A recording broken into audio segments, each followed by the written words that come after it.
Après 2 ans de disette, les Transmusicales se préparent à remettre le son la semaine prochaine à Rennes.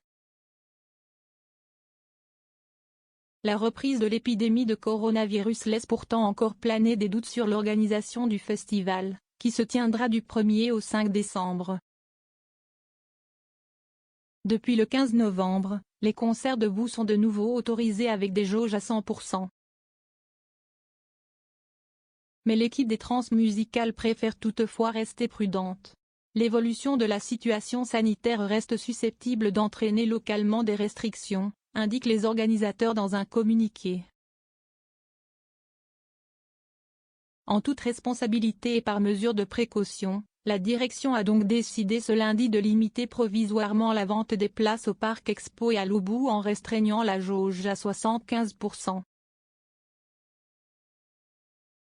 Cette décision est prise pour garantir l'accès à toutes les personnes qui achètent un billet, que le niveau des jauges finalement autorisé pour ces salles aux dates du festival soit de 75% ou de 100%, souligne l'organisation du festival, ajoutant que si la situation sanitaire permet finalement de conserver les jauges à 100% jusqu'au festival, et sauf contre-ordre des autorités compétentes, nous mettrons en vente les 25% de places restantes le 29 novembre plus tard, et avant si cela est possible.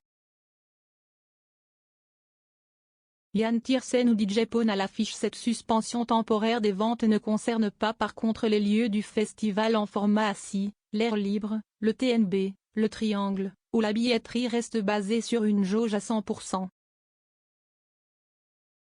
Pour cette 43e édition, les Transmusicales accueilleront plus de 80 groupes de 32 nationalités.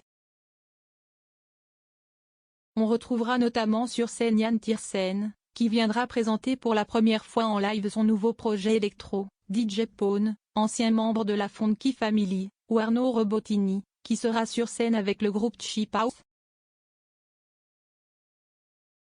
0 commentaires 31 partage partagé sur Messenger, partagé sur Facebook, partagé sur Twitter, partagé sur Flipboard, partagé sur Pinterest, partagé sur LinkedIn, envoyé par mail, sauvegarder une faute, imprimé.